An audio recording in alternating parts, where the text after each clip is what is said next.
Rádio Fraternidade, a emissora do bem na internet. O Espiritismo nos solicita uma espécie permanente de caridade, a caridade da sua própria divulgação. Emmanuel. www.radiofraternidade.com.br 24 horas ligadas em você com uma programação diversificada.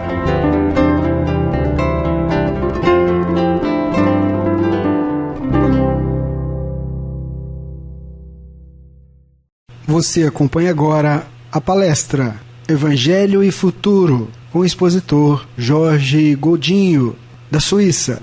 Palestra realizada no dia 23 de março de 2014, em Berna, na Suíça, no encerramento do 5º encontro da União dos Centros de Estudos Espíritas na Suíça. E a emoção de convidar ao palco Jorge Godinho Neri. Jorge Godinho é atuante na FEB e trabalha desde 1983 como monitor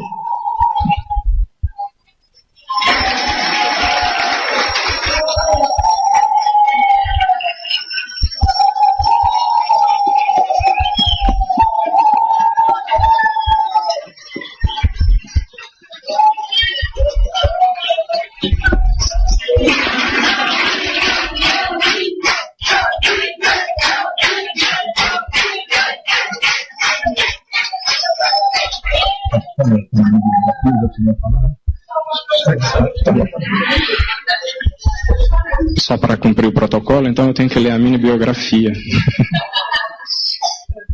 Jorge Godinho Neri é atuante na FEB, a Federação Espírita Brasileira, e trabalha desde 1983 como monitor dos estudos relativos à doutrina espírita e à mediunidade. Profere palestras e ministra cursos de capacitação. Assim nós passamos agora, com muita satisfação, a palavra a Jorge Godinho.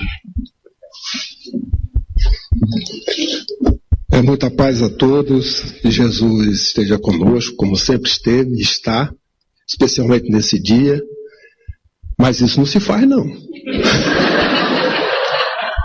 Antes de nós iniciarmos uma conversa, né, que eu não considero sempre uma palestra ou alguma coisa, mas sim uma conversa, deixar-nos emocionados é um risco muito grande, não é? Porque nós nos emocionamos sempre que falamos do Mestre, de Jesus, pela visão que a doutrina nos dá a respeito, principalmente aqui, quando chegamos na Europa, é que identificamos a grande diferença que já líamos, tínhamos conhecimento, do Jesus conhecido na humanidade, principalmente aqui nas terras europeias, que é onde a nossa civilização teve grandes momentos, daquele que nós conhecíamos lá no Brasil desde pequeno. É bem diferente. E é isso que me emociona cada vez mais, porque sentimos na obrigação de fazer chegar àqueles essa mesma alegria que nós temos. Porque eu me lembro de um fato interessante de dois amigos, um espírita, o outro não, e conviveram mais de 50 anos como amigo. O nome espírita desencarnou. E o espírita começou então a orar, a pedir a oportunidade, se possível, encontrá-lo no plano espiritual, durante o sono, conversar com ele, falar dessas verdades, que agora ele estava realmente vivenciando a imortalidade do espírito. E de tanto ele pedir, os amigos espirituais concederam. E ele foi, chegou no plano espiritual, e lá chegando no hospital, estava o espírito amigo lá, aguardando, que já tinha sido anunciada a chegada dele. Aí ele chega todo faceiro, alegre, meu amigo. Aí começa, olha que bom, como você vê que Deus é misericórdia. Não deu 5 minutos de conversa. O amigo falou assim, você pare, porque você não é meu amigo. Você passou 50 anos comigo, né, encarnado, nunca me falou dessas verdades. Agora, depois que eu estou aqui, que eu já constatei que elas existem, saia, vai embora, que você não é meu amigo, não. Agora pode deixar que eu vou aprender aqui no plano espiritual aquilo que eu não aprendi lá. Então eu não quero ouvir isso de nenhum amigo. Não é? Por isso que nós nos compromissamos com a mensagem do Cristo, para que nós primeiro possamos vivenciá-la. que é o primeiro ensinamento que ele quer.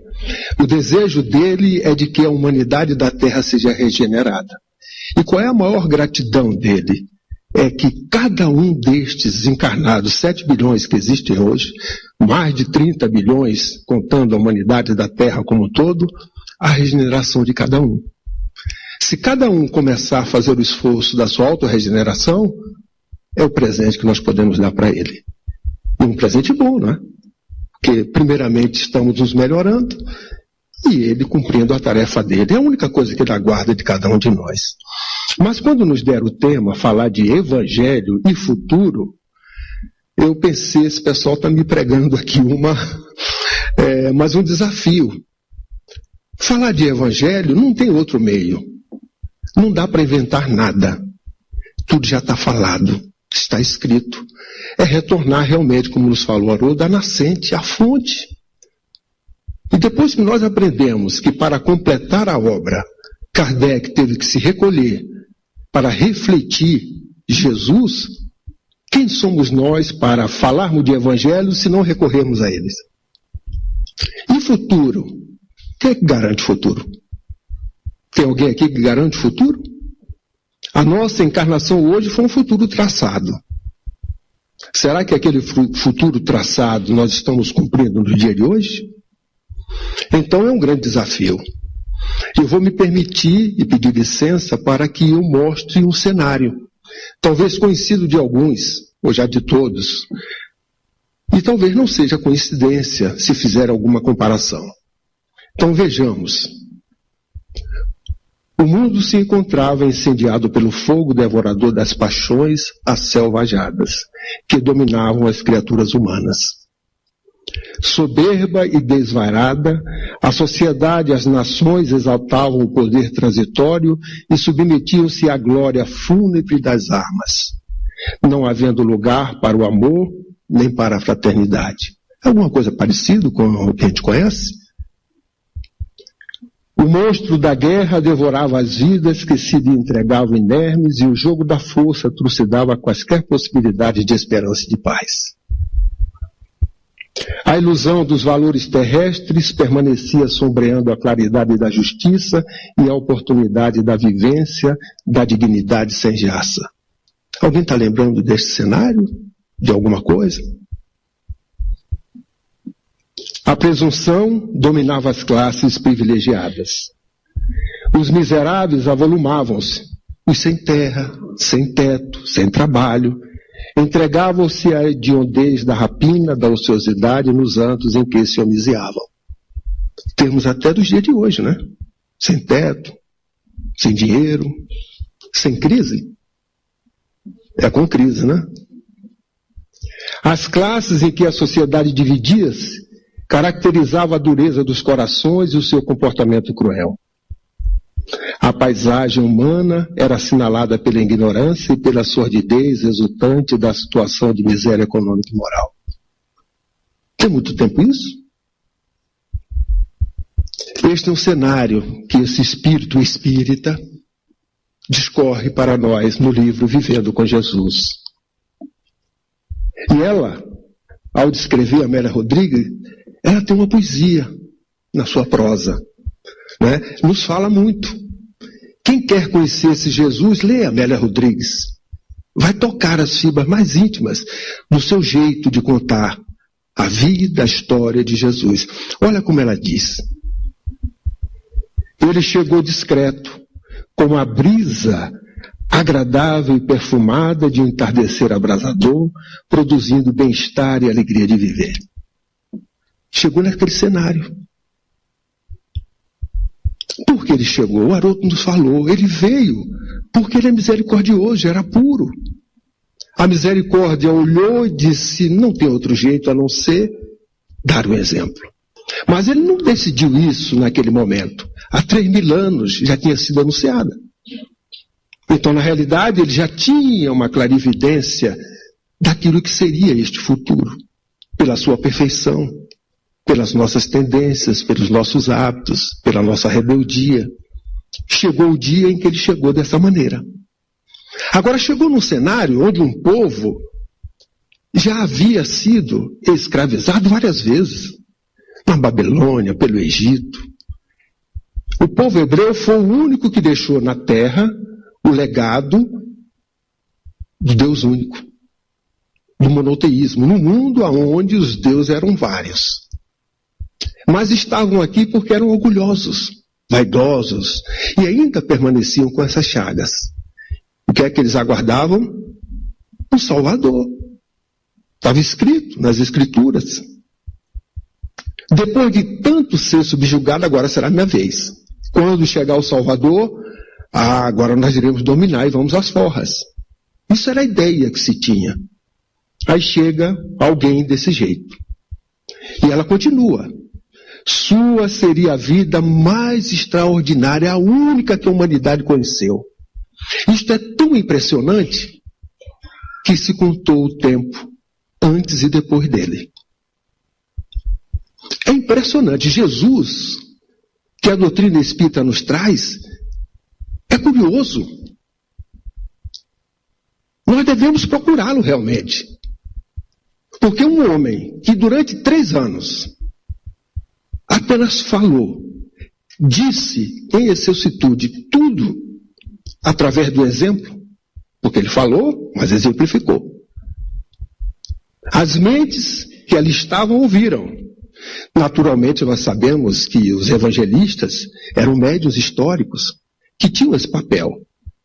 Não é fácil chegar assim, um homem pescando. Segue-me. Vamos pescar homens. Imagina o Haroldo, eu, nós 4 que estamos aqui, cada um na sua profissão. Segue-me. Vamos pescar homens. O que eu ia fazer? Eu ia pensar 1000 vezes, Antônia Helena, filho, problema, minha carreira, etc., não é? Cada um de nós teríamos um pensamento. Mas o olhar, o convite, é de um magnetismo tão grande. Seguiram. Porque ele só fez o convite, deu as costas e foi embora. Não deu mais nenhuma atenção. E eles, como se magnetizados estavam, por aquele olhar, por aquele convite, já adredemente conhecido por eles, porque nasceram com uma tarefa, seguiram Jesus. E Jesus só veio dizendo aos poucos. À proporção que a convivência com ele ao longo dos 3 anos foi demonstrando as verdades, a boa notícia que ele ia trazer. Por isso, nós não conhecemos. Com todo respeito a todas as inteligências que existem na face da Terra, se temos todos aqueles líderes, juntando todos, não chega a dar para comparar com a personalidade do Cristo. Porque eu não conheço nenhum líder que até os dias de hoje fez o que ele fez. O único. Podia fazer tudo sozinho. Escolheu 12. Depois 70. Vai e fala. Volta depois e me traz o relatório. Depois os 500 da Galileia. Quantos cristãos são hoje dentro dos 7 bilhões? São bilhões. Que líder que faz isso? O tempo passa, os seus adeptos aumentam. Por isto que ela diz assim, jamais na face da terra se conheceu uma vida tão extraordinária e única que tocou aqueles que tinham olhos para ver e ouvidos para ouvir. A sua doutrina era das boas novas, diante de um cenário difícil. Estava trazendo boas notícias. Cantou belezas para justamente compensar aquelas sombras que ele estava trazendo a luz, o sol, para a compreensão dos homens. E o interessante, não falou só para aquela época. Ele falou para o futuro. Tanto que nos dias de hoje nós estamos falando de Jesus. E ela continua. Sua mensagem impregnada de ternura, objetiva, atendia aos seres humanos. Quem é que ele escolheu? Os doutos? Escolheu as pessoas comuns. Estava trazendo remédio para aqueles que precisavam.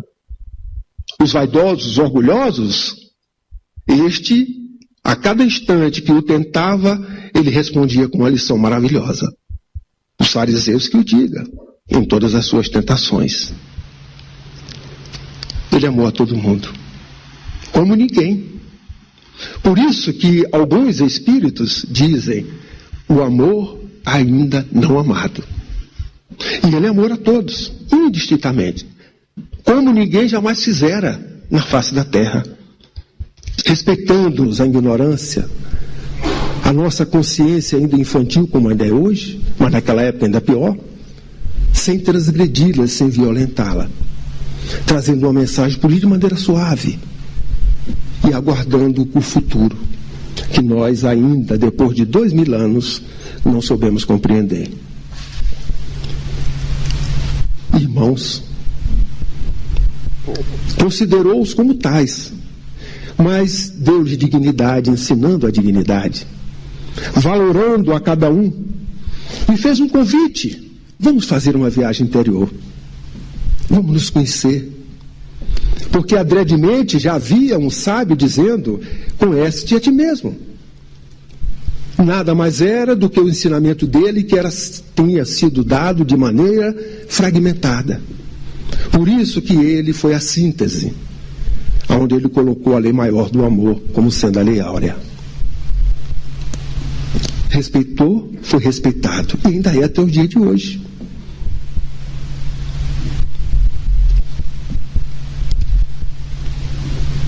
Mudou tantas pessoas, porque quando ele tocava, aqui nós temos a Samaritana, nós ouvimos a música hoje do Vansan.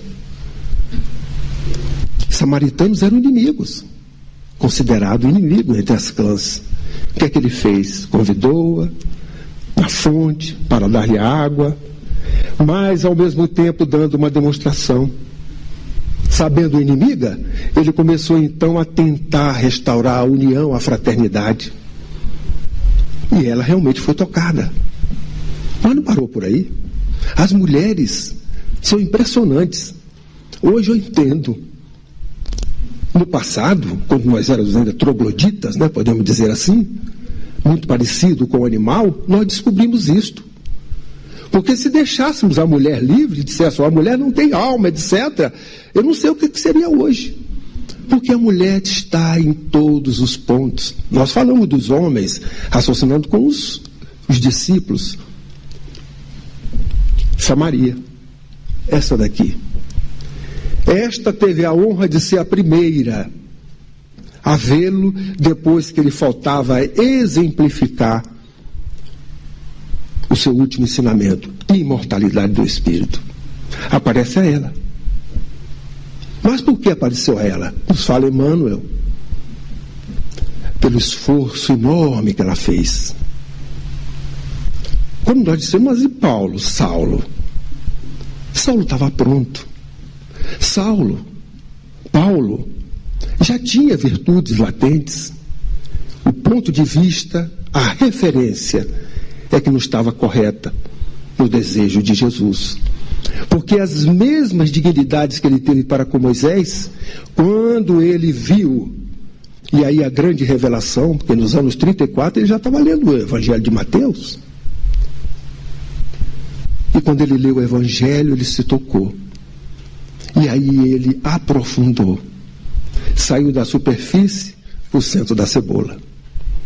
E foi o que foi. Mas já tinha virtude latente. Era um douto. Um homem que só faltava a sabedoria que ele adquiriu com o Evangelho e com a vivência. Agora ela, fundo do poço. Final, pensando as feridas dos leprosos na estrada do caminho, inclusive daquele que foi o seu esposo, que levou à prostituição. Olha que exemplo, tocou fundo. E ele só disse assim, mulher, vais e não peques mais. Acabou. Não precisou de livros, nada mais, só isto. Uma palavra magnetizou-a e a partir dali ela se transformou na mulher que nós conhecemos. Mas não parou por aí. Esta que ele fala aqui dá-nos a entender ser Lívia, a esposa do senador. A única, a primeira que tentou, nesse nível mais alto da sociedade da época, defendê-lo. Mas teve um momento onde ela não trepidou em doar-se para Jesus, dando testemunho, trocando a sua indumentária com aquela que convivia com ela. Olha quanto exemplo. Isso é o Evangelho. Dito, vivenciado e vivido por aqueles que foram tocados. E Nicodemos, doutor da lei. Imagina um doutor, conhecedor, e disputando uns com os outros para ver quem tinha mais a razão, a verdade da lei de Moisés. Daí os fariseus, todos aqueles que tinham suas castas divididas, porque estudavam dentro das suas concepções. Envergonhado, não procurou no dia. Meio-dia não, calada à noite. Foi escondida conversar com Jesus. E Jesus mostrou-lhe a palavra-chave, reencarnação. Nascer de novo? Sim, porque naquele momento ele nasceu de novo. Uma revelação nova aconteceu que mudou a vida dele.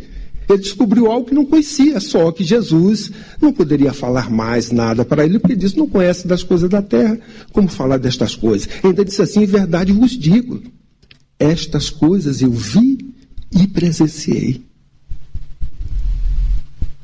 Ele não estava falando de teorias. E hoje nós sabemos a sua autoridade espiritual. E realmente ele estava falando de algo que ele sabia. E as parábolas de Jesus? Olha que metodologia. Ensinar a crianças contando histórias.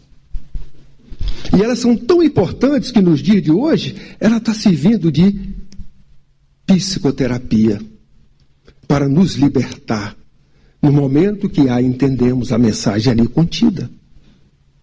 As verdades ali estão, ditas daquela forma, utilizando uma linguagem que o Haroldo sabe muito mais do que eu, porque o que eu vou dizer é repetindo, e se eu repetir errado é sinal de que eu não entendi, ou então o que disseram. Uma linguagem que não tinha muita adjetivação.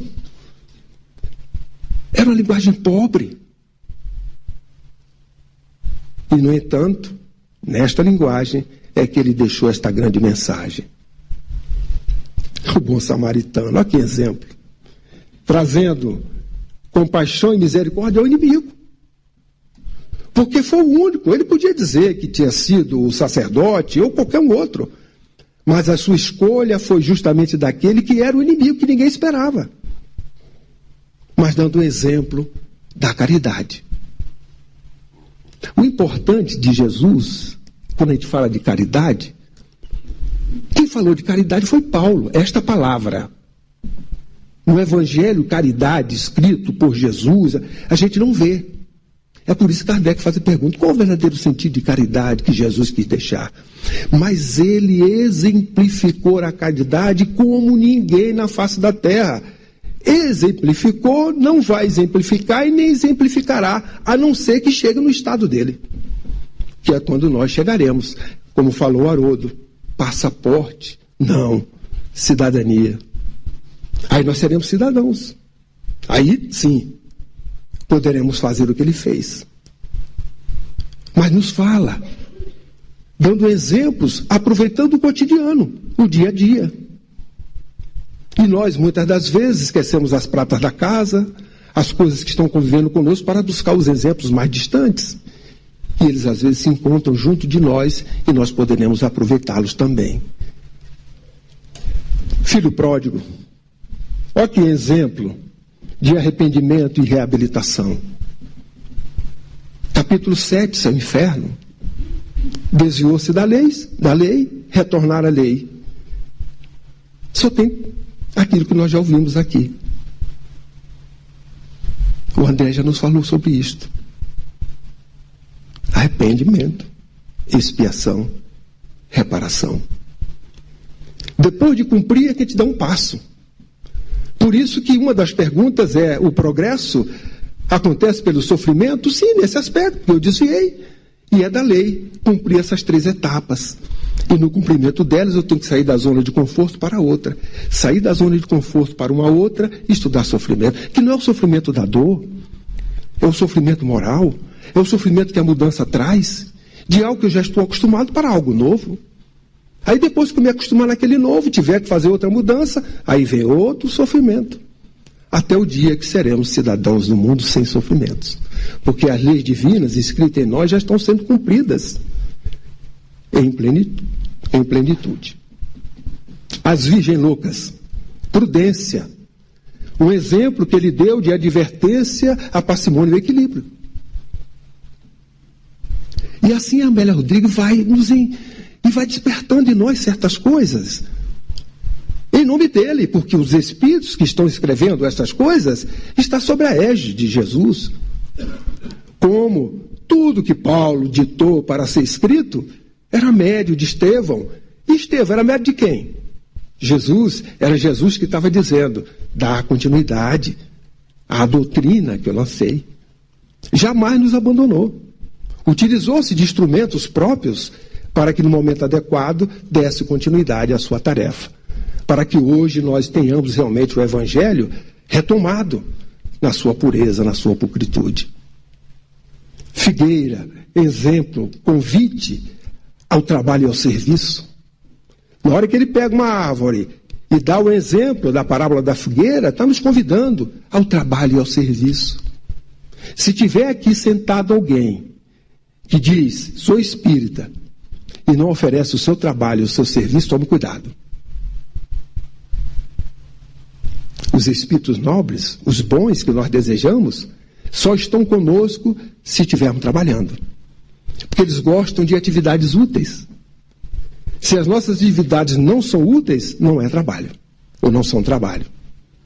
Se nós queremos estar bem com os amigos espirituais, sair desta zona de conforto horizontal nossa para alçar voos mais altos, só tem um caminho: trabalho e serviço no bem.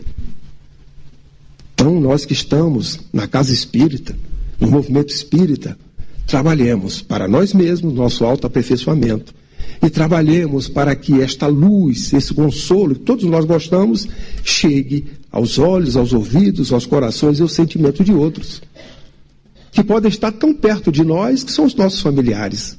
Por isso ele também falou: não vim trazer a paz. Uma família de 5. Um que o aceita, e os outros 4 que o aceita, mas de maneira diferente ou deturpada, e um aceita na sua pulcritude, criou problema.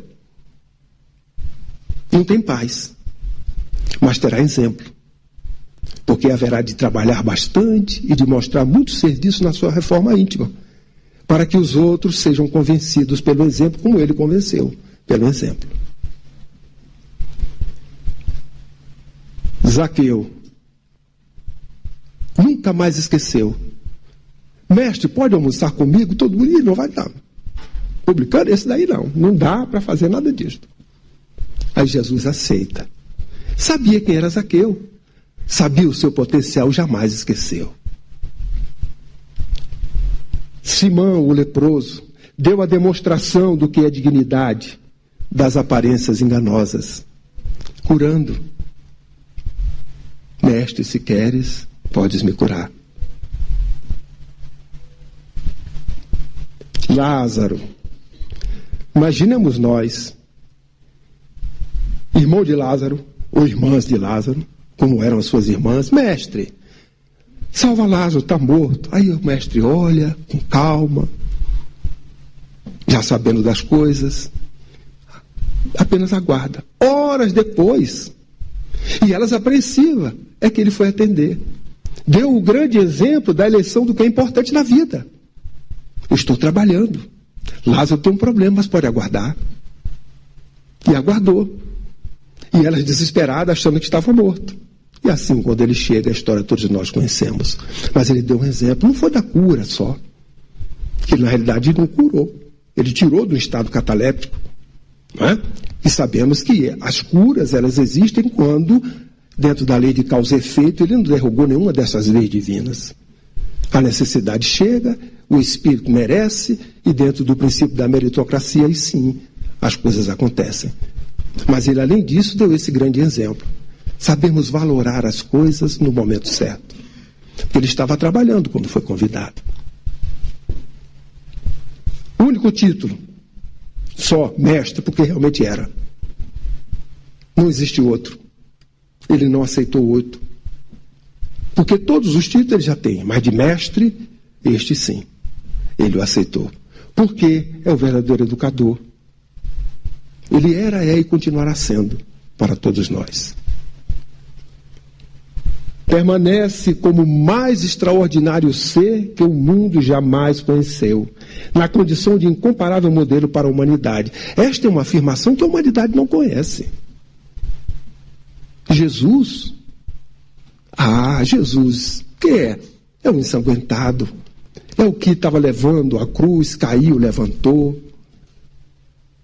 é aquele que sofreu, é o revolucionário. Aí tem todas essas imagens que estão. Mas a imagem do modelo, porque até na ida para o Gólgota, o Morro da Caveira, ele ensinou. Ali tem um ensinamento muito importante. Caiu, não se prostrou, levantou e continuou andando. Caiu lá na frente, levantou, continuou andando. Ele sabia, tinha um objetivo. Era o Morro do Gólgota, Morro da Caveira. Mas nos deu um grande exemplo. Olha, na escala evolutiva inexorável do progresso, a queda faz parte, mas não caia no mesmo ponto. Levanta, não se culpe. Não se sinta culpado por nada que fizeste, porque esse passado você não mexe. Agora o futuro você pode, então construa. Pode até cair, mas não no mesmo lugar. Não seja recorrente. E ele continuou, dando-nos o exemplo no destino que era o Morro da Caveira. Mas para nós, nosso inexorável progresso. E não parou por aí. Milhares de pessoas, aparece um sirineu, um só no meio, para ajudá-lo. Ele podia dizer, não necessito da sua ajuda porque a cruz é minha. Ao contrário, outro grande ensinamento. Aceitou a ajuda do sirineu, dando-nos o grande ensinamento que nesta caminhada progressiva, nenhum de nós estamos desamparados. Sempre aparecerá um sirineu. Por pior que seja as consequências ou as dores que nós achamos que tenhamos. Mas aparecerá sempre alguém para nos ajudar. Mas mudamos agora um pouco, porque eu fui buscar em alguns espíritos. Estou agora em Áureo, no livro Universo e Vida. Podia buscar em outros. Nos revelou a paternidade do Pai eterno e único, conscientizou-nos da sua onipotente bondade, da sua misericórdia infalível. Ele sempre diz: o Pai era maior. O Pai é maior do que eu. E tudo ele fazia com a permissão do Pai. A minha paz vos dou, não dou-la como o mundo a dá. Mas por que ele falou isso? Qual era a paz de Jesus?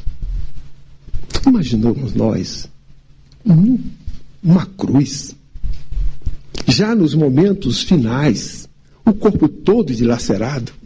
Ainda chega alguém para testar com uma lança e dar uma lançada assim aqui no corpo, aí dar uma olhada de compaixão. Esse olhar, o espírito que teve esse olhar, imagino que jamais esqueceu esse olhar na sua vida. Talvez hoje sejam os luminares trabalhando aí por Jesus. Mas aquele olhar deve ser muito significativo. E ainda pede perdão ao Pai pela nossa ignorância. Isso é impressionante. Isso não é historinha com H minúsculo. Isso é história séria. Que nós devemos, àqueles que gostam de estudar, como falou Haroldo, de degustar. Porque a leitura a gente tem que degustar realmente. Porque ler é fácil, ler, passa muita coisa. Agora, degustar, né, e os degustadores de vinho, como é que eles fazem? Tem uma série de coisas, né? Primeiro ele aguça todos os sentidos.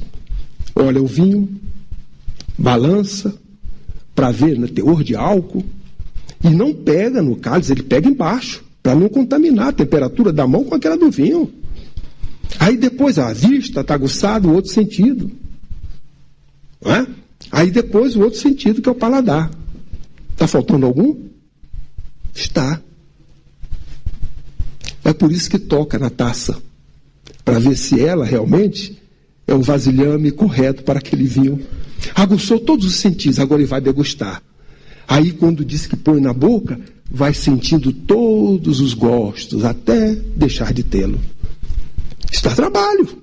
Olha quanta coisa para fazer. A mesma coisa é uma obra, um livro.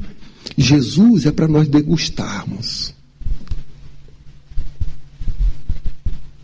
E nós espíritas temos esta obrigação. Somos os seus embaixadores, não em detrimento das outras religiões. Que todos somos embaixadores, mas o espírita está desnudo de qualquer coisa. O espírita está tendo à mão a pulcritude do evangelho desta nascente, que eu estou demonstrando, e que em pouco nós veremos como é que ele volta. Então não temos desculpa. A história já perverteu muito a sua mensagem. E talvez nós mesmos, os historiadores destas épocas de 2000 anos, já que somos imortais, nas idas e vindas, contribuímos com estas deturpações. E cabe-nos hoje levar a mensagem de Jesus na sua pureza, pelo exemplo. Convidou-nos a compreender Deus que a cada um é dado, segundo o seu mérito, meritocracia divina. Por isso que quando a carga está pesada, aguento. Porque senão não teria injustiça. A injustiça dos homens. Nas leis divinas, na lei do Criador, não existe nada de injustiça. Porque senão eu estaria passando por coisas que eu não merecia. Então muda-nos. Começamos a entender a vida com outro aspecto. Aí passamos a ser resignados. Nós estamos vendo uma imagem no dia de hoje. Bela, né? Talvez não esteja tanto, porque não está escuro, mas todo mundo já conhece. Está aí no Google, nas informações. O que é isto? Olha o que ele nos disse. Honrou-nos o entendimento. Foi o primeiro a dizer isto. Na casa do Pai tem muitas moradas. Que a vida se estua pelo infinito. E o infinito é a segunda resposta do Livro dos Espíritos. É o desconhecido. Que um dia será conhecido, porque o próprio Jesus falou, nada deixará de ser revelado. Basta termos condições, filtros, capacidades para entender as revelações, que vai nos sendo dada de forma gradativa, quando evoluímos no intelecto e no moral. Então, há 2000 anos e a ciência está os dias de hoje. Como bem falou aqui o Haroldo, o egocentrismo ainda. Não é? Está raciocinando terra e comparando o mundo em volta da terra. Um criador, que olhamos uma árvore e na aparência todas as folhas são iguais. Grande mentira, lê do engano. Não tem uma flor igual à outra. Não há uma criatura igual à outra. Um criador que é capaz de fazer tanta diversidade, será que terá vida simplesmente? Aonde se assemelha às coisas da terra, não poderia criar uma outra coisa diferente? Mas ainda é a vaidade, é o orgulho, porque eu fico olhando, esses homens se dizem tão sábios, e são tão inteligentes, mas ainda tem uma cegueira do egoísmo e da vaidade, que não raciocinam coisas lógicas para poder, se fossem mais humildes, essas questões apareceriam. Mas quando aparecem, não querem acreditar, querem provar partido do conhecido para o desconhecido. Por isso que Agnes falou que dentre as coisas que ele conhecia, a inspiração era a que ele mais respeitava, porque foi através dela que ele nos trouxe todos os ensinamentos. E continua. Multidões incontáveis de palácios siderais abrigam radiosas humanidades. Amplia. Humanidade da Terra, universos. E nós estamos aprendendo na família a uma pequena humanidade amarmos. Da família sair para a humanidade da Terra, que um dia nós vamos amar. Da Terra nós vamos sair para a humanidade que são de todas as criaturas do Criador. Por isso, quando o Haroldo deu o exemplo, eu gostei muito do ET. É uma humanidade só. Você está numa outra casa, eu estou aqui, mas o Pai é único. Me diga o que é que você está trazendo. Eu lhe digo o que eu tenho aqui. E nós vamos ver que você é mais perfeito, eu sou menos perfeito. Aí eu me lembro de Humberto de Campos, que diz assim, olha, aí no mundo, vocês raciocinam em fazerem viagens, etc. Aí ele dá a entender assim, olha, eu fiz uma viagem aqui 0800, de graça, em 2 minutinhos eu fui a Marte. Aí relata, Marte pra gente, como é que está. A gente, meu Deus do céu. E assim nós vamos tendo essas informações. É claro que dentro das dimensões, da representação da matéria, nas diversas quintessências que ela possui, eu posso chegar na Lua. Se eu fosse o astronauta que chegasse na Lua com a visão espírita, eu ia dizer, aqui na Lua não tem vida na minha dimensão. E deixava a humanidade raciocinar, porque todo mundo estava ouvindo. Não é? Aí alguém ia perguntar, que dimensão é essa? Aí pronto, fazer como o Charlie. Lança ali só isso que deixa o pessoal puxar para o seu interesse. Como fez também o primeiro homem, quando saiu do espaço, todo mundo achava que o céu era azul. Primeira informação que ele deu, o céu é negro. Porque nós entendemos que a refração da luz chegando na Terra dá essa coloração. Mas o céu, que é o que imaginávamos, esse espaço sideral, ele é negro. Porque não há refração. A matéria se comporta de maneira diferente e a luminosidade vai passando, permeando, até chegar aos pontos de incidência, a refração, etc., dando a cada mundo a sua coloração adequada e própria. E continua ainda que o Pai não cessa de trabalhar, de criar, de expandir, sublimar. E os filhos? Tem alguém preguiçoso aqui? Porque depois que eu vi isso aqui, eu fiquei lá, não tinha mais dúvida, eu não posso ser preguiçoso. Eu tenho que trabalhar sempre. Mas digo, não, meu trabalho cansa o meu corpo. Aí vamos lá no Livro dos Espíritos, degustando o Livro dos Espíritos. Aí tem uma pergunta. O que é trabalho? Aí os Espíritos dizem, toda atividade útil. Opa! Então eu posso trabalhar o tempo todo. Já perdi aquele conceito antes, porque eu imaginava que trabalhar era aquele que me dava o trabalho da sobrevivência, cansaço do corpo físico, etc. Mas eu posso estar parado. Eu vou ler André Luiz diz, olha, no intervalo, nós estávamos conversando, etc. E os instrutores, sabendo disso, deixavam-os conversando porque eles estavam trabalhando. Porque a conversa era de atividade útil, onde eles estavam dialogando algo das experiências tidas, mas toda de forma construtiva para o aprendizado. Continuavam trabalhando. Mudou simplesmente o tipo de trabalho. Grande revelação. És rei. Tu dizes que eu sou rei. Se eu fosse rei, os meus súditos estariam aqui para me soltarem. Mas em verdade lhe digo, o meu reino não é desse mundo. Aí Pilatos só tinha que lavar as mãos e se arrepender depois. Não tinha como, ele não compreendia essa verdade.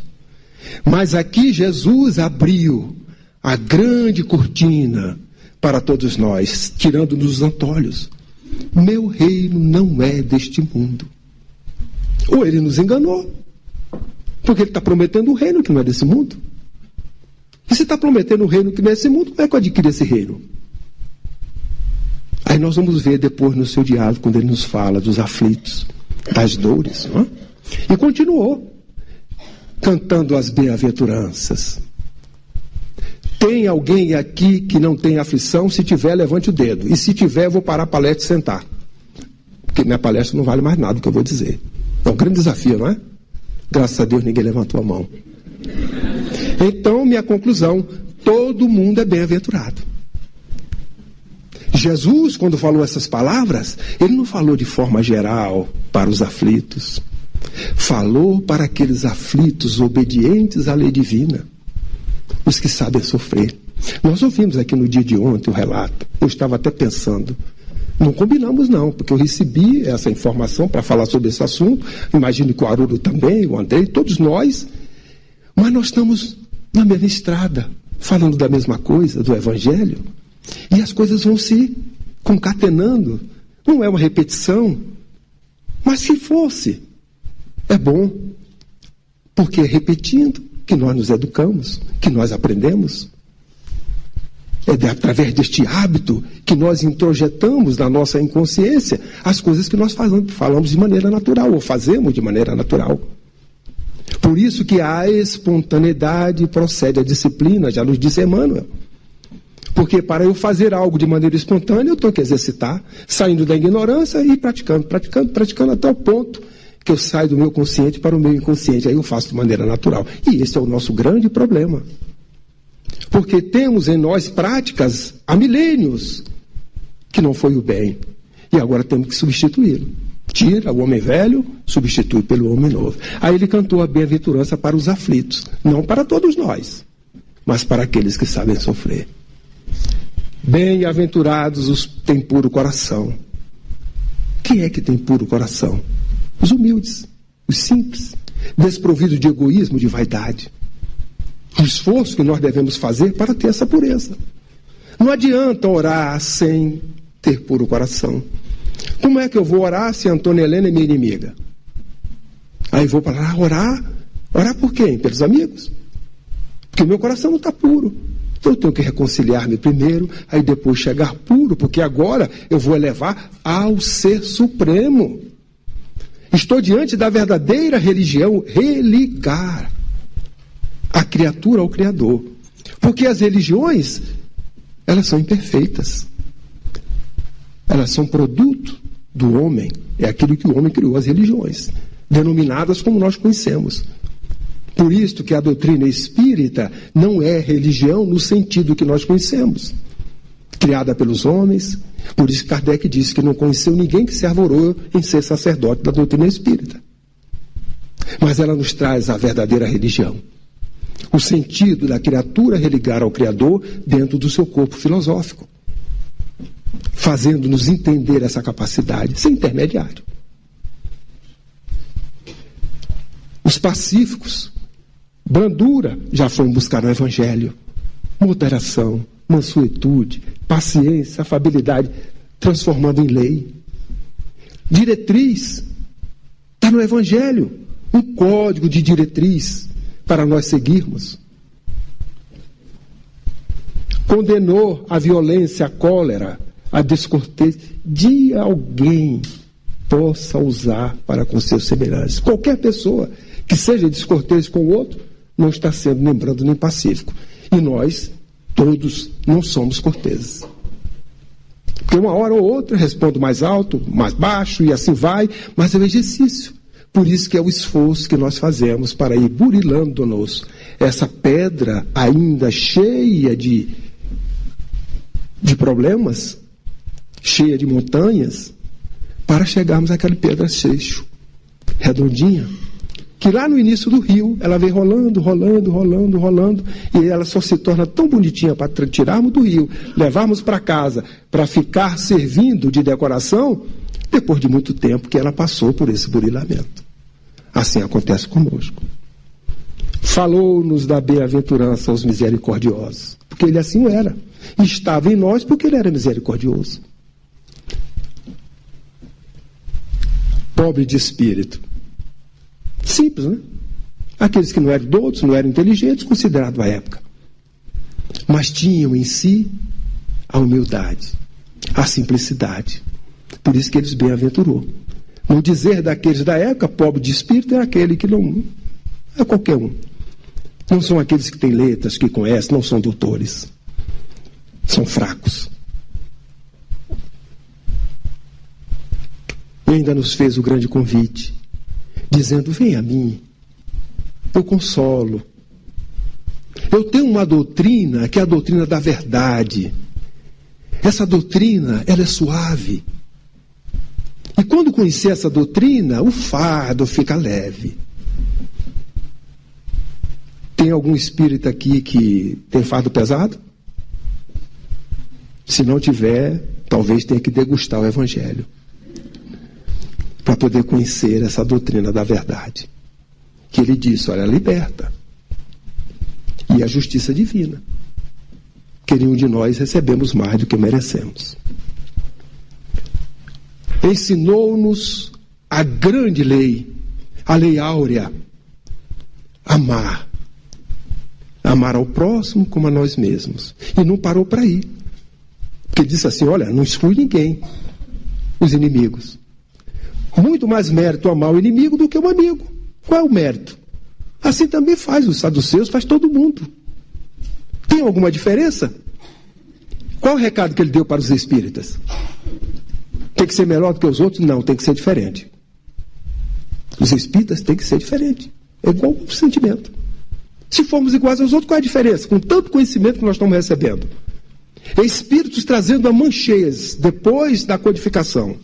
Informações, informações, informações. Será que é por acaso isso? Porque está hoje encarnado e desencarnado, a diferença é os problemas que está aqui. E no plano espiritual, se nós tivermos regiões semelhantes, tão próximas da Terra, os problemas é o mesmo. Mas a doutrina já está lá e aqui, de forma resgatada. Se voltou à fonte. E se resgatou essa doutrina, que é a pulquitude dela, o Evangelho de Jesus. Quando ele falou honrar pai e mãe, ele não desconsiderou aqueles que adotam. Ele não falou só dos pais congênitos. Ele também falou da piedade filial. São aqueles que na velhice os filhos olham e fazem de tudo para estar próximo de si. Ontem eu ouvi uma conversa com o Vansan, rapidinho, ele dizendo que a sua experiência de criança, os seus pais, tinham um abrigo. Tudo, um abrigo tudo direitinho, bonitinho. E eles travavam as pessoas. E uma vez ele foi convidado pelos pais para poder fazer esse trabalho, e assim ele foi fazer. Aí um dia o pai disse assim, olha, vamos ter que voltar, o pessoal voltar para lá. Mas como? O pessoal voltar para aquela área onde estavam? Paupérrima. Porque o pai dele ouviu uma coisa muito significativa. Quando disseram, nós não queremos ficar aqui. Mas por quê? Olha, aqui nós temos tudo, tudo de bom. Mas nós estamos longe dos nossos netinhos. Aí ele só teve uma solução. Pegou, levou-os de volta, e parece-me, pelo que ele contou, que até o tipo de trabalho foi mudado depois para englobar esta parte, que é do amor, da sensibilidade. Não adianta eu estar no lugar com todos os recursos materiais à disposição, faltando a essência, que é o sentimento. E o sentimento é o amor, porque a caridade é a ação. Então nós temos que pensar nisso, e Jesus já nos mandou honrar os pais. E a fé? O Haroldo falou aqui daquela fé de ferro, de Kardec, né? Mas nós já lemos na literatura espírita. Sabemos que ele foi João Hus, né? Esse na pronúncia, vamos falar João Hus, né? Para ficar melhor, né? João Hus, né? Para a gente entender melhor. Mas lá atrás ele teve um discípulo que a sua fé era uma fé raciocinada. Eu quero ver para crer. Por isto que depois de aparecer a Madalena, aos dois na estrada de Emaús, os discípulos, todos eles, exceto dois, Judas, que já tinha tomado uma atitude não digna, e Tomé, que estava fora. Jesus chega, fechados no ambiente, com medo de serem perseguidos. E aí, quando chega Jesus, estupefatos. É um espírito? É um mestre, não é? E ele apazigua, que a paz esteja com todos. Aí passa um tempo, volta, some. E eles ficam. Quando Tomé chega, Tomé, Jesus, não acredito não. Jesus voltou? Só acredito na hora de passar o dedo na ferida. Segunda vez, Tomé presente, 11 discípulos. Primeira coisa que Jesus faz, ao cumprimentá-los, Tomé, toca na ferida. Ai, Tomé, só pode ter ficado genuflexo, arrependido, e ele aproveita para dar um grande ensinamento daqueles que acreditam sem ver. Sempre ele trazia, não houve um minuto, um segundo sequer que nós não vemos Jesus trabalhando. Ele trabalhou, deu um ensinamento, deu uma atividade útil, revelou algo. E aí nós vemos um codificador com uma fé inabalável, mas construída. Ananias, quando Jesus diz, vai e tira as escamas dos olhos daquele homem, mas mestre, ou a voz que ele estava ouvindo, como é que nós vamos ler? Sou um mau perseguidor. Ele diz assim, eu tenho um carinho muito grande por ele, eu conheço, ele tem um potencial, nós precisamos dele. E foi o que foi. Então, pensemos nisso. Não somos Paulo, não somos Saulo, mas Jesus tem um carinho a cada um de nós que o entendemos desse jeito, como tem pelos outros. Só que nós temos uma responsabilidade maior. nós conhecemos hoje na sua pureza, a pureza do seu evangelho. Como ele deixou lá naqueles 300 anos, 300 e poucos anos, antes do poderio romano transformar na religião oficial. Os pais da igreja, que nós tivemos aqui o Haroldo falando, viveu nesse período da pureza, trazendo realmente a mensagem, até que depois misturaram e fizeram o que fizeram. Ensinou-nos a praticar o bem sem fazer nenhuma ostentação. Dá com a mão que a outra não veja. Se tiver alguma recompensa, será dita no reino, daquele reino que eu prometi. Não é nesse daqui. E quantos de nós gostamos de fazer as coisas, né? Bota um dedinho, mas a gente está dizendo que fez.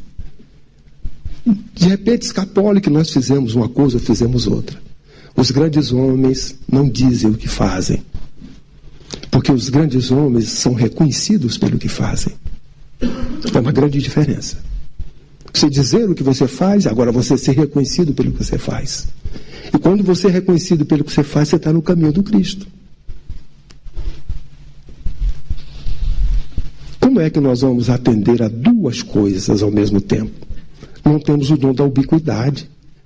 E nem tão pouco podemos ainda atender, porque ou você rejeita um, odeia, ou ama o outro, os dois ao mesmo tempo não dá. E há quanto tempo nós vamos fazendo isso? Chegou o momento de termos uma escolha. Ou escolhemos ou não, já chega de tanto nos enganarmos. Desse passado todo que nós contamos, lemos a história, e às vezes esquecemos que os protagonistas da história somos nós. A América tem 500 anos.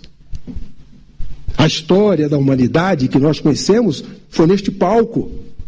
Os atores estão aonde? Lavater, essa é a pronúncia certa? Lavater. Meu francês ainda está na pronúncia. Eurípides de Barçanufo. E aí? Qual é a pátria? Onde é que fica? É suíço ou é brasileiro? A divisão é feita por nós, ainda imperfeitos. Nas camadas mais altas, onde habitam os espíritos nobres da terra, não existe mapa. Existe uma grande Gaia, um habitat do Pai com as criaturas. Aí a proporção que a gente vai adensando a matéria, adensando, aí precisa dividir aqui meu cadinho, aqui e tal, saímos da tribo, tal, estamos hoje nos países e assim vai. Mas o futuro vai nos mostrar melhor. Coisa bela. Estou sofrendo, mas vou ser perfeito. Outro dia eu ouvi do meu neto. Mas que adianta, se a gente não tem eternidade? Porque ele fica ouvindo, às vezes obrigado ou não, fica ouvindo as palestras, etc. Mas no fundo eu fico olhando, ele não está aqui, por isso que eu estou falando. Ele conversa com os amigos, etc. Aí os amigos me passam as coisas, eu digo, olha, ele está sabendo de tudo. Faz às vezes para provocar o velho aqui, né? O avô ou a avó, né? Mas ele sabe das coisas. Aí às vezes diz assim, mas que adianta? Não é preguiçoso não, eu quero fazer alguma coisa a mais, a gente é eterno. Se eu não fizer agora, eu faço em outro. Aí eu paro e vem, senta aqui. Aí dou-lhe 5 minutos de evangelho, né? Surra de evangelho, aí ele fica, não responde nada, vai embora, mas está aprendendo de um jeito ou de outro, né? Mas é uma forma. Então, sede perfeito. Olha lá, amar os inimigos, quando nós assim fizermos, quando nós amarmos a quem odeia, aos que nos odeiam, e orarmos pelos que nos perseguem, nós estaremos sendo perfeitos. Olha quanta coisa falta. E aí? Disse assim, muitos, eu estou chamando. Agora poucos serão escolhidos. Quantos são chamados? Há 2000 anos. Todos. Não existe nenhum espírito encarnado que não foi chamado pelo Cristo. Agora quantos estão sendo escolhidos? Aí vamos reduzir. Doutrina espírita. Escolhidos. Já fomos apontados. Aí vemos uma reunião mediúnica, um espírito. Aí quando a gente observa, ele é espírita. Foi espírita e está lá sofrendo como espírita, passando dores morais muito grandes. O grande ensinamento é para nós estamos encarnados, para não chegarmos nas mesmas condições lamentáveis que ele está no plano espiritual. Porque quando conversamos com eles, verificou uma coisa: coerência. Não houve coerência. Evangelho e a aplicação do Evangelho no cotidiano. Então isso nos desperta. Por isso que nós temos que ser aqueles. Não seremos como foram estes. Vem, vamos pescar homens. Mas seremos aqueles que já fomos convidados como seus embaixadores para, através do nosso exemplo no lar, na rua, na via pública, podermos exemplificar o Evangelho. Nos advertiu: vão usar o meu nome. Vão usar o meu nome falso, tomem cuidado. Há falsos cristos e profetas. E ainda fez a comparação da fruta. Tem uma fruta que nós retiramos de uma figueira seca? Não tem jeito, né? E a fruta é coerente com a árvore que dá a fruta. Agora, quando nós degustamos e sentimos realmente o sabor da fruta, aquele que todos gostam, é uma árvore boa. Então, se quisermos reconhecê-los, busquemos um exemplo que ele deu da árvore. Onde é que nós estamos botando essa luz? Dentro de nós, só para nós? Ou nós estamos colocando? Como fazer isso? Através do proselitismo? O exemplo. Quando ele diz assim: dê o exemplo que esta luz você está botando em cima do candeeiro. Todos vão ver. Para depois nós não temos um amigo que vai mandar a gente sair da sala. Busca que acha. Ensinou-nos a orar. Saiba pedir. Na hora que você bater, vai chegar. Busque as verdades. Peça. Ele deixou tudo, né? E eu estou fazendo questão de buscar nesta fonte estas essências todas para nós relembrarmos. Não faltou nada, porque tem muita coisa que eu não botei aqui. Isso aqui é uma pequena parte. E agora? Como é que eu vou cobrar o que eu não recebo? Se alguém tem que cobrar alguma coisa que vem do plano espiritual, a pergunta para o espírito. Ele é que vai dar o preço. Chico dizia: olha, eu sou carteiro, pego daqui e bota lá. Se o Chico cobrasse esse trabalho de pegar daqui e bota lá, ele dizia: custa tanto. Eu disse: não, isso é de graça. Agora, se alguém quisesse cobrar, perguntasse aos espíritos. Então nós devemos tomar muito cuidado das coisas que nós recebemos. Agora, não é só na mediunidade. Nós devemos ter muito cuidado com as coisas que nós fazemos no meio espírita. Porque às vezes também nós estamos cobrando de forma diferente. Eu vou fazer uma palestra no lugar, mas só posso ficar no hotel tal. Só se alguém me receber lá no aeroporto. Ah, se não tiver um carro eu não vou. Ah, para andar eu não vou. Isso é outra forma de cobrança. Nenhum de nós que subimos aqui estamos desamparados. Tem assistência espiritual. Quantas coisas nós falamos que não programamos? Vem deles. Isso tudo é dado de graça. Então nós devemos pensar na amplitude deste ensinamento. E assim nós ouvimos tudo isso há 2000 anos. 2000 anos atrás. É um legado. Então Jesus, naquele cenário, chegou daquele jeito, e em 3 anos está falando isto e muito mais, que nós trouxemos apenas uma amostragem. E agora? Olha a cepa. Ei-lo, que agora retorna. O encontras realmente devestido do luxo, a Idade Média, depois que criou a religião do Estado, todas essas coisas aconteceram, o rito, o luxo, tudo isso. E o mundo foi apresentado. Foi mudado. Por isso que o Haroldo, no trabalho que ele faz com muita seriedade e de maneira laica. Veja cá, eu sei falar essa língua, eu entendo, eu fui lá. Agora eu vou deixar palavrinha para você, no seu bom senso, analisar e dizer qual é a tradução que você acha que é. E até para retirar estes erros cometidos. Mas agora nós temos Jesus de volta. Ou não temos? Estamos diante do Evangelho novamente na sua nascente. Por isso que ele muito bem falou, o Evangelho foi uma obra construída, a terceira, completou o triângulo, que a obra não estava completa. O aspecto filosófico nos trouxe, o aspecto científico na segunda, faltava a parte moral. O aspecto religioso, da religião, não das religiões criadas pelos homens, mas da verdadeira religião, das verdades, da sua doutrina que precisava. Por isso Kardec fez isso mesmo. Como voltar atrás? Estudar Jesus? Eu estou aqui 2000 anos depois. Aí o grande ensinamento que nós precisamos ter. Como é que ele caminha hoje?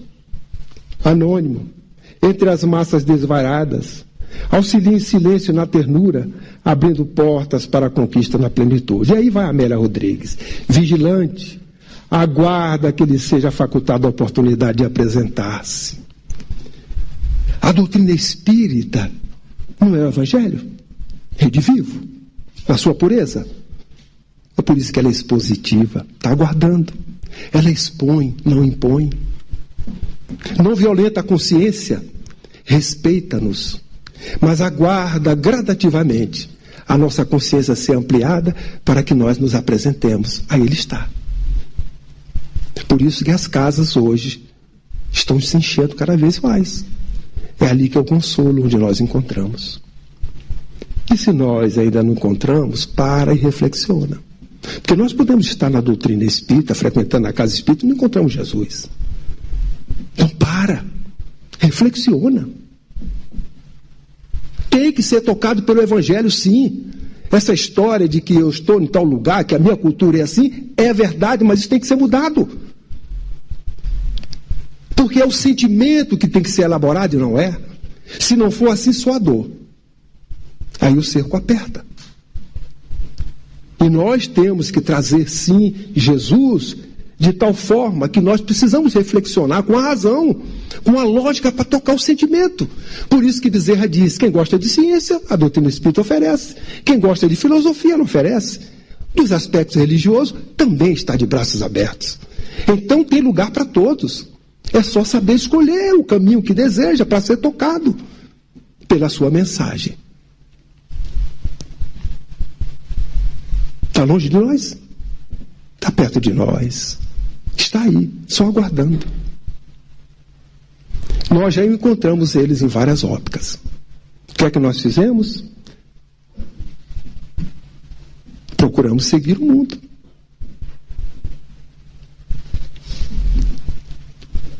Assumimos esse compromisso.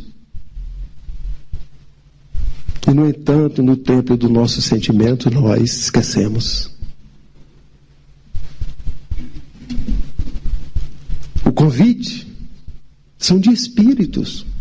Está nos alertando. Não deixe mais para depois. Nós já deixamos muitas vezes.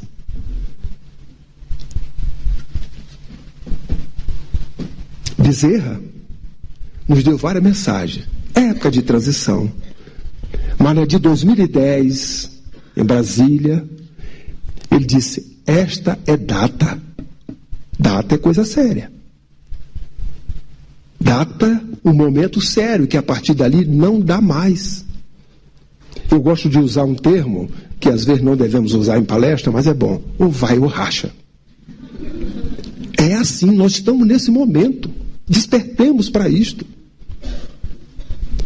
Temos tido oportunidades diversas, muitos espíritos estão tendo. E nós estamos reconhecendo eles no meio social. Mas os espíritos dizem a misericórdia divina, mas infelizmente muitos continuam nos mesmos erros e não estão aproveitando as últimas oportunidades que estão sendo dadas. Nós vivemos esse momento. Estamos indo e não voltamos mais. Porque estamos substituindo pelaquela nova geração que Kardec nos fala, lá na Gênesis. A humanidade, não da Terra, mas a solidariedade entre os mundos e esses habitats, recebendo os espíritos de outras regiões de Alcione.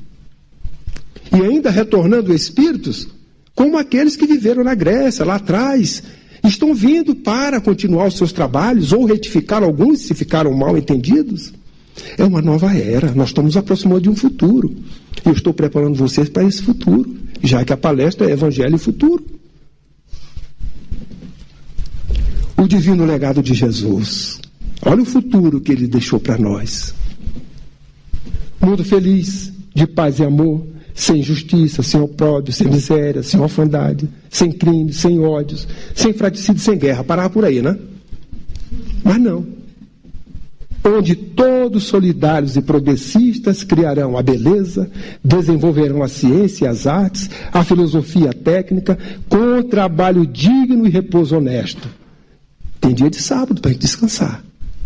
Nesse futuro. Na nobreza do lar. Na administração operosa e esclarecida. Olha que beleza. Este foi o grande legado que o Evangelho deixou para nós seguirmos. Só que nós não queremos. E todo mundo quer felicidade. Eu quero ser feliz, quero ser feliz. Já deu futuro para nós. Já nos mostrou. É porque o Jesus, que ainda a humanidade não conhece, não foi levado a eles. Porque o outro Jesus que contaram não fala dessas coisas. Mas o seu Evangelho nos leva a isso. Esse é o grande legado. E continua. Quando a lei das reencarnações for finalmente compreendida e aceita pela ciência, a psicologia e a psicanálise dará um salto quântico. Isso é o espírito áureo, vendo esse futuro, falando-nos sobre isto. Como eu não poderia ter bola de cristal, eu fui buscar nos espíritos espíritas para nós refletirmos. E ele continua. A psiquiatria atuará com muito maior segurança e eficácia quando puder entender os ascendentes e os mecanismos da mediunidade, inerente a cada um de nós como instrumento para o nosso aperfeiçoamento intelecto-moral. Olha quanta beleza. E ele ainda diz em um determinado momento: não estranhemos se de repente a ciência descobrir o espírito. Novidade? Para eles, para nós, nenhuma. Mas isso vai dar um problema muito sério. Porque na hora que descobrir, as casas espíritas estejam preparadas. Todo mundo vai procurar. Você acha que Joana de Anjos está escrevendo os livros como estão? Sua série psicológica? Por acaso? Nós aqui dizemos, está difícil, está escrevendo, etc. Mas ela não está ligando para nós, não. Está falando nesse futuro.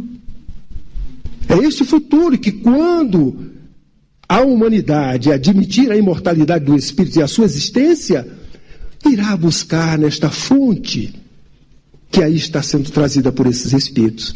Se não forem eles mesmos que estiverem voltando para trazer à tona no nosso meio. A parapsicologia encontrará caminhos ilimitados de desenvolvimento quando incorporar aos seus princípios a certeza da imortalidade e as técnicas da intercomunicação dos espíritos. Continua a medicina. Inaugurará nova era para a saúde e bem-estar dos povos, através da terapêutica, tirando o ódio, cupidez, o orgulho, a intemperança. Aí vai provar que Jesus tinha razão quando ele garantiu que a terra é para os mansos. Quando nós entendemos o mecanismo do pensamento, nós vamos verificar que o seu ensinamento maior é verdadeiro. Porque antes do meu pensamento sair, ele me percorre. O mal que me faz, ele não me faz mal. Mas o mal que eu faço aos outros, esse sim me faz mal. Quem assim falou, conhecia esse processo. Porque qualquer pensamento que sai de mim, ele passa por mim primeiro.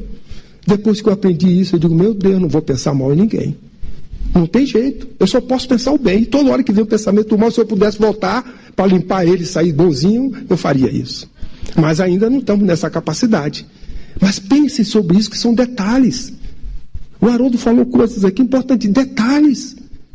São nos detalhes que nós observamos a essência das coisas. E o mecanismo do pensamento, ele nos dá detalhes de entendimento dessas leis, que Jesus não podia dizer de maneira detalhada, como hoje nós podemos entender com os recursos todos que a ciência nos traz. E a medicina espírita, que nós fazemos hoje, nessa época, nesse futuro, terá a física das radiações, a química dos fluidos. Aí nós vamos fazer tudo que Jesus fez. Leprosos, paralíticos, audição, tudo isso será recuperado. E nós vamos poder dizer, Senhor, a tua fé te curou. Isso é um futuro que nos aguarda. A sociologia política iluminadas pelo Evangelho, deixarão de perder-se no labirinto das complicações teológicas, de teorizações que existem hoje.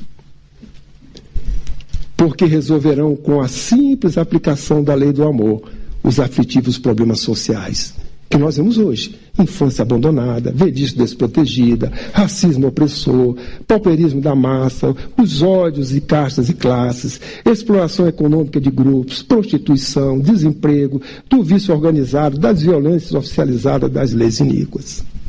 Simplesmente quando a lei de amor for aplicada. Então, um futuro brilhante. Por isto que Bezerra diz que a humanidade passa por momentos muito difíceis.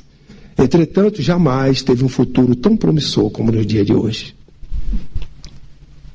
E realmente nós temos. Vai depender do presente. Os cultores da filosofia entenderão que a moral evangélica é padrão eterno, vai valer em qualquer lugar. As outras que se ajustem a ela. Porque ela não vai mudar, não. Ela é imutável, é divina. A moral dos homens é que é aqui, assim, ali, é lá, nós temos até que nos comportarmos de tal forma para atender a estas coisas que dizem que é cultura, que é moral. Mas a moral divina, ela é válida, que é o seu evangelho.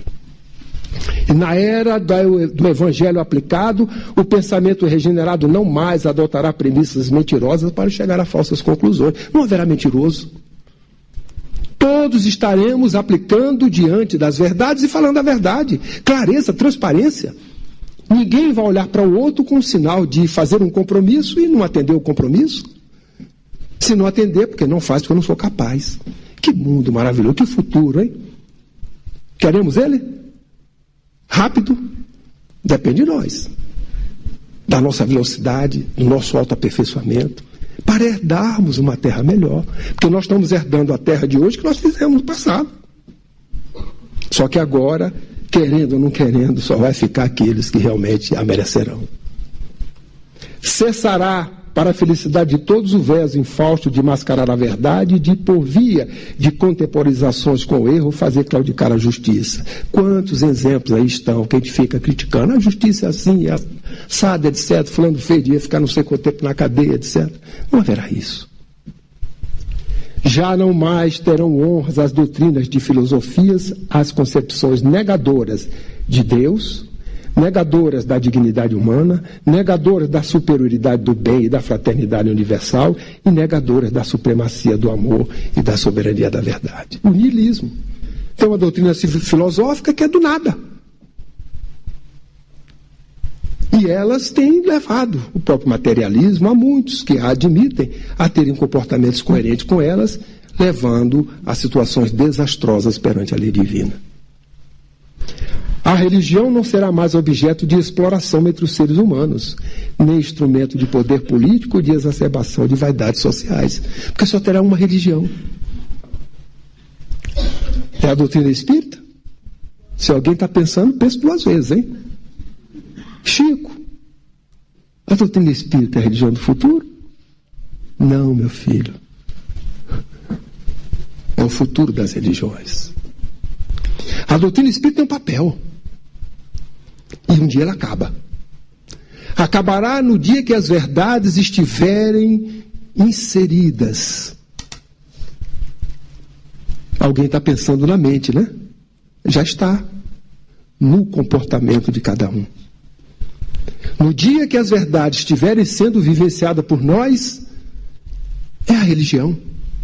A criatura liga-se direto com o Criador. Porque a doutrina espírita está trazendo estas verdades. Jesus não criou nenhuma religião, a não ser expor estas verdades. Algumas religiões é que têm ele como sendo o pai, pegaram até Maria dizendo que é a mãe, em detrimento das outras. Mas em momento nenhum ele falou que era pai de nenhuma religião, a não ser aquele que trouxe o enviado do pai para trazer as verdades.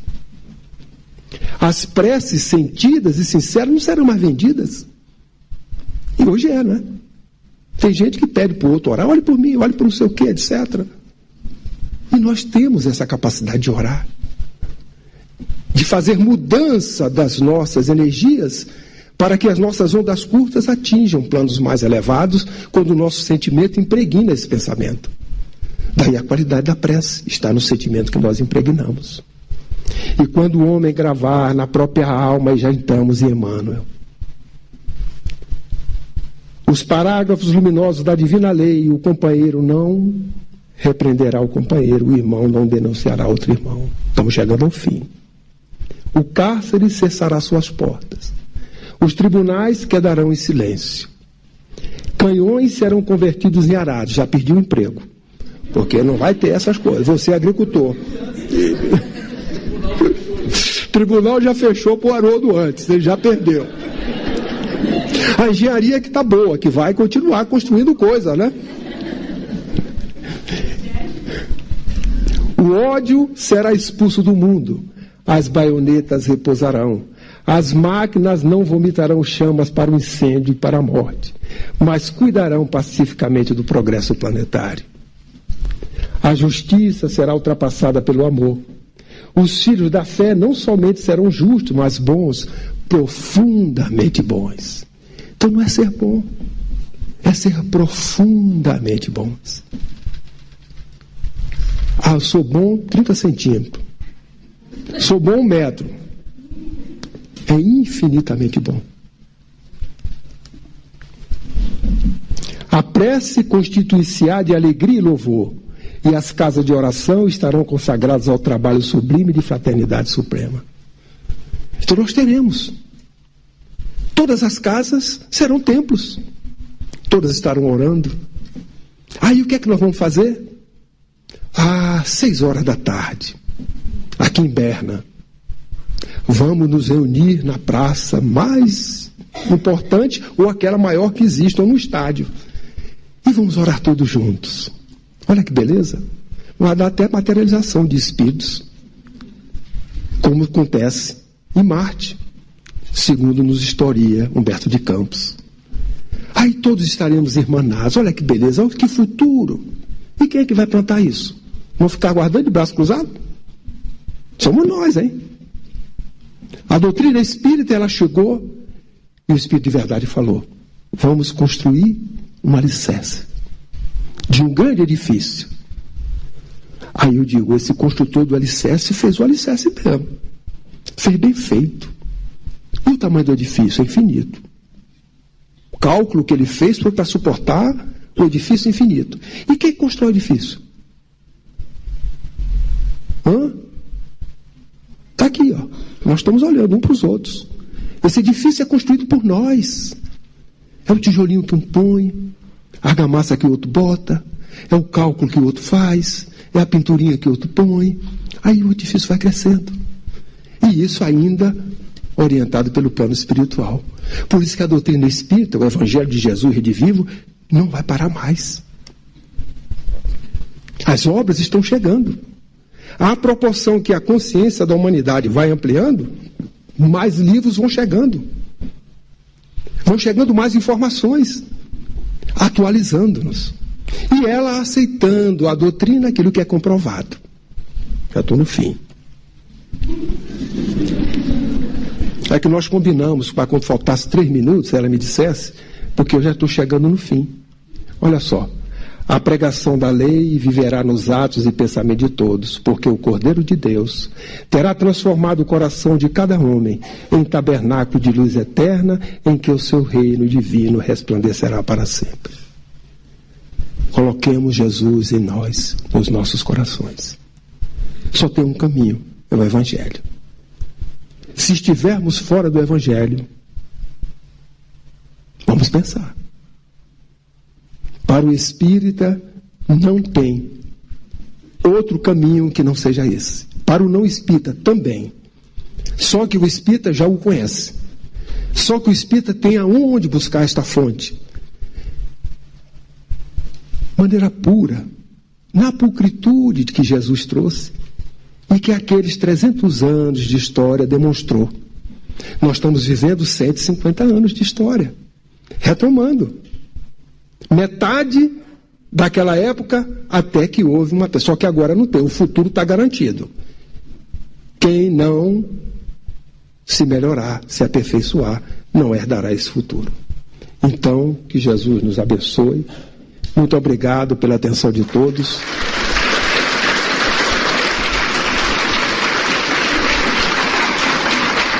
E que possamos vivenciar o Evangelho sempre.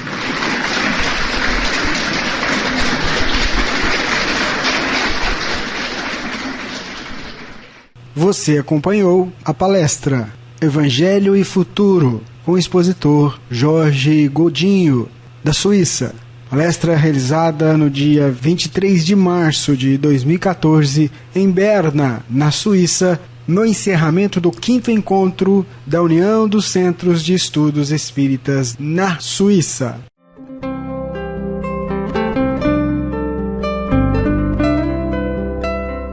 Rádio Fraternidade, a emissora do bem na internet. O Espiritismo nos solicita uma espécie permanente de caridade, a caridade da sua própria divulgação. Emmanuel. www.radiofraternidade.com.br 24 horas ligadas em você com uma programação diversificada.